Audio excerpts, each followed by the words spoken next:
အခုဆိုရင်ရင်းတို့ဒီဇင်ဘာလအစကိုရောက်လာပြီပေါ့နော်ဒီဇင်ဘာလကိုရောက်လာပြီဆိုတာနဲ့ကိုပြန်ပြီးတုံးတက်တဲ့အကြောင်းအရာတွေများလာတယ်ပေါ့နော်ဆိုတော့ကိုပြန်တုံးတက်တဲ့အခါမှာဒီတနစ်တာအတွင်းကိုဘာတွေလုပ်နိုင်ခဲ့လဲကိုဘယ်လိုမျိုးတွေတိုးတက်ခဲ့လဲဒါမှမဟုတ်ကိုဘယ်လိုမျိုးအမားတွေလုပ်ခဲ့လဲဒီလိုရင်တုံးတက်ရမယ်ဆိုရင်အရင်နှစ်ကပဲဒီလိုအချိန်မှာ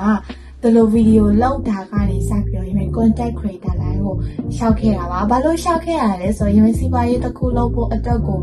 ဒါအသက်ကလည်းငယ်တည်းရဖြစ်တဲ့အတွက်ရုပ်ပြမှရမယ်ဒါမှလူတွေစီကနေ trust ပေးရမယ်ပေါ့နော်ဆိုရင်အဲ့လိုစဉ်းစားရင်းနဲ့ဗီဒီယိုလေးရိုက်ဖြစ်တယ်ဒါမှဘာဗီဒီယိုရိုက်ရမလဲဆိုတဲ့အရာကိုမသိဘူးဆိုရင်ကိုကျွမ်းကျင်တဲ့အရာကိုဝါသနာပါတဲ့အရာကိုလုပ်ရင်းနဲ့ပဲရင်အရင်ကြီးမဟုတ်ရင်တော့ဒီမင်းတတ်မှတ်ထားတဲ့ပန်းနိုင်နေရနေခြေတလန်းစနိုင်ခဲ့တယ်လို့တော့ပြောလို့ရတယ်ပေါ့နော်ဆိုတော့အဲ့ဒီမှာရင်ကဘာတွေ့လာရလဲဆိုတော့တနစ်တာမှာရင်အလုပ်လုပ်တာအရင်များတယ်အလုပ်လည်းလုပ်ကြည့်တယ်ဒီအလုပ်လည်းလုပ်ကြည့်တယ်အဓိကကတော့ဒီ online ကနေလုပ်လို့ရတဲ့အရာ digital product လို့ပြောလို့ရတယ်ကိုကထိတွေ့ကင်တွယ်စရာမလိုဘဲနဲ့ product ကိုရောင်းလာပါတော့ငွေရောင်းတာတွေရှိရဲ့နောက်ဒီနှစ်ကုန်ခါလေးဆိုရင် laptop ရောင်းတာတွေရှိရဲ့ဒါရမင်းရဲ့မှာတင်တန်း cost လေးတွေပြန်ရောင်းတာရှိရဲ့ဆိုအဲ့ဒါလေးတွေလုပ်ကြည့်ရဲ့ပေါ့နော်လုပ်ကြည့်တော့လည်းအဲ့ဒီကနေ profit လေးတွေရလို့ပြောပါတယ်အဲ့ဒီမှာရမင်းကဒီလမ်းပြောင်းတဲ့အချိန်တွေလည်းရှိရဲ့ကိုဘာလုပ်ရမလဲကိုဘာဖြစ်ချင်လဲဒါတွေသိလာတာမှလမ်းပြောင်းတဲ့အချိန်တွေဆိုတာတကယ်ကိုရှိပါတယ်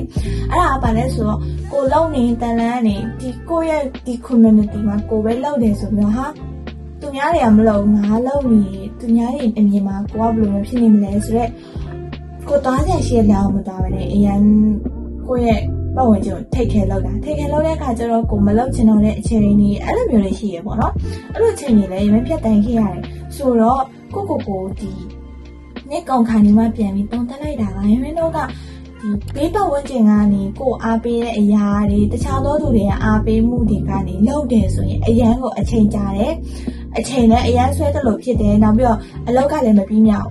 ဆိုတဲ့အခါကျတော့ရမင်းက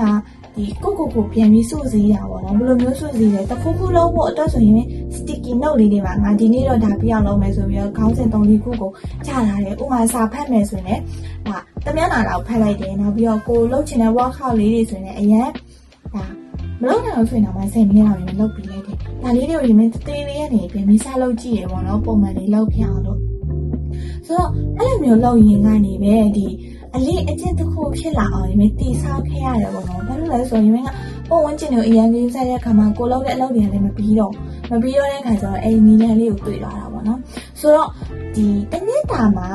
ရတဲ့သင်ခန်းစာကဘာလဲဆိုတော့အခုရေတွင်းတူအခုရေကြီးတောက်လို့မရအောင်ဖယ်ရမဆိုအချိန်ပေးရမယ်ဆိုတဲ့အရာရဲ့လူတွေစီကနေယုံကြည်မှုရဖို့ကိုဘာလုပ်ပြနိုင်လဲဆိုတဲ့ဟာကိုချပြဖို့လိုအပ်တယ်ပေါ့နော်အဲ့ဒါကြီး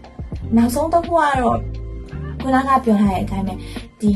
လူတွေရဲ့စီကရတဲ့ motivation တွေတခြားသောဒီ motivation ပေးတဲ့လူတွေစီကနေရတဲ့ motivation တွေကနေပဲလုပ်မယ်ဆိုရင်နောက်ကျကြံခဲ့မယ်ကိုလုပ်တဲ့အရာတွေကလည်းမပြီးမြောက်အဲ့တော့ကွာစီကတစ်ခုတတ်မှတ်လိုက်မယ်စီကန်းဆိုတာတိကျတယ်ကွာဒီချိန်မှာဒါလုပ်မယ်ဆိုရင်ပြီးအောင်ဖြစ်အောင်လုပ်တယ်ဒါလို့မလုပ်ဆိုရင်ကိုလည်းတိတဲ့ကိုလိပ်ပြမလို့ဆိုတော့စီကန်းတစ်ခုတတ်မှတ်လိုက်တာကအလုပ်လည်းပြီးမြောက်တယ်လို့ဒီကိုရဲ့self development ပေါ့နော်ကိုပို့ပြီးတော့လည်းလုံနိုင်ဖို့အတွက်အားအင်းနေလေပို့ရှိသွားတယ်ပေါ့နော်ဆိုတော့တခုလုံးမယ်ဆိုရင်မင်းတို့စီမှာ habit အကြီးကြီးရှိရကိုလုပ်ချင်တဲ့အရာတွေအများများတယ်ဆိုရင်တောင်မှတေးလေးတွေစလုပ်တာခါမှ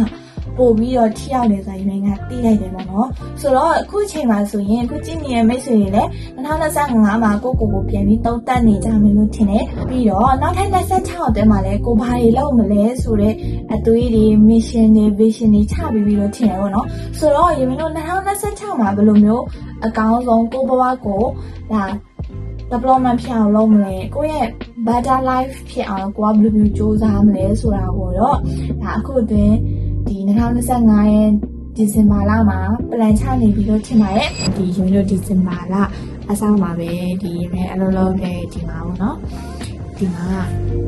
နတ်ပူဇော်ပဲလုပ်တယ်ပေါ့နော်နတ်ပူဇော်ပဲရတယ်အရန်ကိုမှဒါစိတ်ဝင်စားဖို့ကောင်းတယ်ဘယ်လိုစိတ်ဝင်စားဖို့ကောင်းတာလဲဆိုတော့ဒီတို့သူတို့ကိုယ်ပိုင်ဖရာကလည်းဒီမြတ်စွာဘုရားပဲတို့ပေမဲ့ ရေလုံးအလုံးမှာကျတော့ရေလုံးရဲ့အလုံးရှင်ကဒီကိုးဝဲတာကဒီ net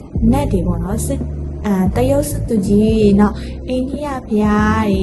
အနာမျိုးတွေလည်းတွေ့ရတယ်ပေါ့နော်နောက်ပြီးသူကတ်ထားတဲ့ပန်းလေးနောက်ပြီးတော့ဒီဒူနက်ကိုပေါ့နော်ပူဇော်ထားတဲ့အရာလေးဆိုနေတော်တော်လေးကိုကြည်ညိုနေကောင်းတယ်ဆက်သွားရင်းနဲ့16ရင်းနဲ့ပဲ2016ကိုဖြတ်တန်းသွားပါမယ်ဆိုတော့ဒီဗီဒီယိုကိုကြည့်နေကြတဲ့လူတွေကိုလည်းကျေးဇူးအများကြီးတင်ပါတယ်မကြည့်ရသေးတဲ့လူတွေဆိုရင်လည်းဒါလည်းက follow လေးလုပ်ဝေးတောင်းလို့ရပါတယ်ဒါဆိုရင်နောက်ထပ်ဗီဒီယိုမှာပြန်တွေ့ပါမယ်နော်拜拜。